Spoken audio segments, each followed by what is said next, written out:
Quand on pense à Napoléon, on a souvent cette image d'Épinal, le mythe, la légende. Mais derrière tout ça, il y a une histoire bien plus terre-à-terre, celle de 20 ans d'occupation française.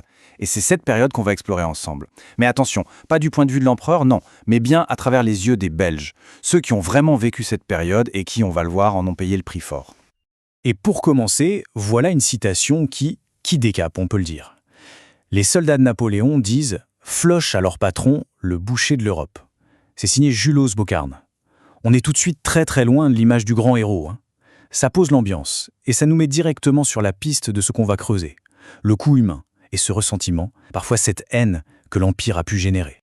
Pourtant, tout n'a pas commencé comme ça, loin de là. Il faut s'imaginer la scène. On est en 1803. Bonaparte arrive en Belgique et il est accueilli en héros. Oui, vraiment. C'est le pacificateur, celui qui vient mettre de l'ordre après le chaos de la Révolution. Mais voilà, avance rapide, 7 petites années plus tard, en 1810, il revient. Et là, l'ambiance a complètement changé. Le héros est devenu un despote. Alors la question, elle est évidente, non? Comment est-ce qu'on a pu passer de l'acclamation à la haine en si peu de temps? C'est ça la question centrale. Et pour y répondre, on va devoir faire quelque chose de simple. Mettre face à face les belles promesses de l'Empire et ses réalités souvent brutales. Allez, on rembobine, on retourne au tout début. Parce qu'il faut bien comprendre que, avant d'être vu comme un tyran, Bonaparte a vraiment incarné l'espoir. Un espoir immense même. On le voyait comme un libérateur. Il faut se remettre dans le contexte de l'époque. Les gens sortaient des années de chaos, de troubles post-révolutionnaires. Et là arrive cet homme, Bonaparte, qui semble pouvoir enfin ramener l'ordre, la paix, la stabilité. Il était cette promesse-là. Une promesse, comme on va le voir, qui n'a pas vraiment été tenue. Et la première douche froide, la première réalité brutale de l'Empire, ça a été ça, l'impôt du sang, la conscription. Parce que pour ces guerres, l'empereur avait un appétit insatiable. Il lui fallait des hommes, toujours plus d'hommes. Regardez ce chiffre, 9,089. C'est juste terrifiant. Et il faut bien comprendre ce que ça représente. On parle là d'un seul département, celui des Forêts, qui correspond plus ou moins à la province de Luxembourg actuelle. Sur un peu plus de 14 000 jeunes envoyés au combat, plus de 9 000 ne sont jamais rentrés. Jamais. Le coût humain est juste vertigineux. C'est difficile même de se l'imaginer. Alors forcément, face à ce qui était vu par beaucoup comme une condamnation à mort quasi certaine, les gens sont devenus créatifs. Mais d'une créativité désespérée. On parle de s'automutiler, se couper un doigt par exemple, pour ne pas pouvoir tenir un fusil. On parle de faux mariages avec des femmes bien plus âgées, juste pour y échapper. De la corruption de fonctionnaires bien sûr. Certains se cachaient dans les forêts pendant des mois. Il y avait même des recruteurs peu scrupuleux qui enivraient les jeunes dans les tavernes pour leur faire signer leur engagement. C'est dire le désespoir. Et quand le désespoir est à ce point, que se passe-t-il? Ça explose. C'était inévitable. Cette politique a mené tout droit à une résistance armée, et pas n'importe laquelle, la fameuse guerre des paysans de 1798. Une révolte populaire incroyablement violente qui venait simplement du refus de ces gens d'aller mourir pour un régime qui n'était pas le leur. Bon, ça, c'était le coût humain. C'est énorme. Mais il n'y avait pas que ça. Parlons maintenant de l'impact économique. Parce que l'occupation française, ça a aussi été un pillage systématique et organisé des richesses du pays. Et pour s'en convaincre, il suffit de lire cette phrase. C'est un ordre, un vrai, donné par Lazare Carnot, le ministre de la guerre français. En Belgique, prenez tout. Il faut vider le pays. C'est glacial, non? Vider le pays, ça montre bien que la ruine économique de la Belgique, ce n'était pas un accident, un dommage collatéral. Non, c'était une politique délibérée. L'objectif était clair, financer l'effort de guerre français en exploitant la Belgique jusqu'à la dernière ressource.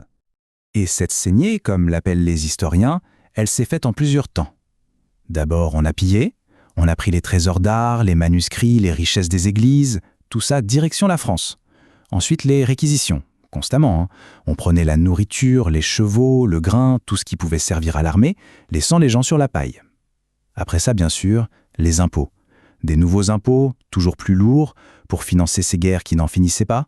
Et pour couronner le tout, le fameux blocus continental de Napoléon en 1806, qui a tout simplement paralysé le commerce et achevé l'économie. Le résultat de tout ça, des communes qui se sont retrouvées, comme on dit, endettées jusqu'au cou. Alors, avec une population saignée à blanc et envoyée à la mort, comment on fait pour garder le contrôle? On sort le point de fer. Le régime a mis en place tout un arsenal de répression pour mater toute contestation. Il faut bien voir que la France de Napoléon, c'était un État à deux visages. D'un côté, le Code civil, l'État de droit, mais de l'autre, un véritable État policier. Et le grand chef d'orchestre de tout ça, c'était le fameux ministre Fouché. Sous ses ordres, un immense réseau d'espions, d'informateurs, de mouchards quadrillait tout le pays. Imaginez l'ambiance. Tout le monde était suspect. La méfiance était partout. La liberté d'expression, elle n'existait tout simplement plus. Et la censure était totale. La presse, les livres, même le théâtre, tout était contrôlé. L'objectif de Napoléon, au fond, était assez simple et, disons-le, cynique. Un historien l'a très bien résumé, il voulait des sujets capables de travailler et de se battre, et non de briller par l'esprit. En clair, des bras et des soldats, pas des têtes pensantes. Toute pensée critique devait être étoussée dans l'œuf. Et puis il y a un autre aspect de cette oppression, un aspect plus insidieux peut-être, l'oppression linguistique. Le français est devenu la seule langue officielle. Pour tout, les actes publics, la justice, l'université, tout devait être en français. Les ordres au préfet étaient clairs, il fallait littéralement extirper le flamand. Quant aux dialectes wallons, ils étaient tout simplement méprisés. C'est fou de se dire que, sans vraiment s'en rendre compte, Napoléon était en train de planter là les graines des futurs grands conflits linguistiques de la Belgique. Bon, face à tout ça, la conscription, le pillage, la répression policière, l'oppression culturelle, on pourrait croire que toute la population était unie contre l'occupant. Eh bien, pas du tout. La réalité est bien plus complexe. Les loyautés étaient en fait profondément divisées. Prenons un exemple, celui du général André Boussard. Il vient de Binche, d'une famille modeste. Pour un homme comme lui, l'Empire français, c'est une chance inouïe. Une voie vers la gloire, la reconnaissance, l'ascension sociale. Et il a saisi cette chance. Il a gravi tous les échelons. Il est devenu général, baron de l'Empire. Il a été blessé 23 fois, excusez du peu, mais il est resté fidèle à Napoléon jusqu'au bout. On raconte qu'en mourant, son seul regret était de ne pas avoir pu faire plus pour l'empereur. Pour lui, clairement, l'Empire a tenu ses promesses. Et puis, de l'autre côté du spectre, on a des gens comme l'abbé Deltendre. Pour lui, c'est l'opposé total. Son monastère a été fermé par les révolutionnaires, il a été chassé. Sa haine pour Napoléon est viscérale. Il écrit noir sur blanc « Napoléon, ce tyran à jamais exécrable ». Voilà, lui, il incarne l'autre camp, celui de la résistance acharnée, en particulier celle du clergé et de toute une partie de la population qui restait très attachée à la religion catholique. Et ces deux visions irréconciliables, ces fractures qui traversent toute la société belge de l'époque, eh bien, elles vont exploser au grand jour au moment de la chute de l'Empire. Une chute dont l'acte final, comme chacun sait, s'est joué sur le sol belge, à Waterloo. Et à la fin, tout s'est effondré très vite.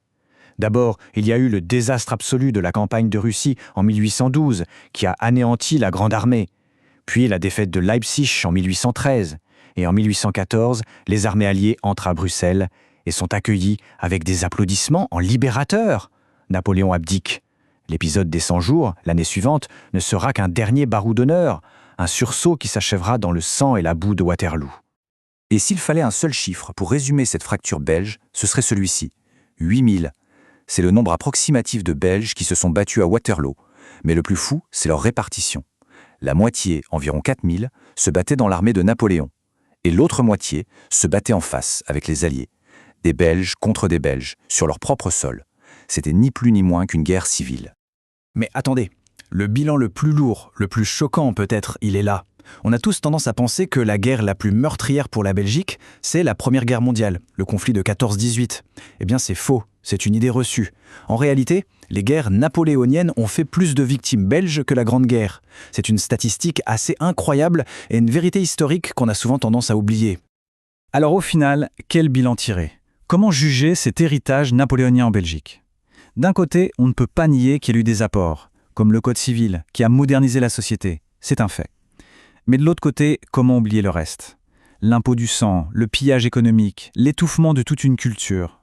Le prix à payer pour cet empire a été, pour les Belges, tout simplement immense. Modernisateur ou tyran, la vérité est sans doute quelque part entre les deux, et la question, elle, reste ouverte.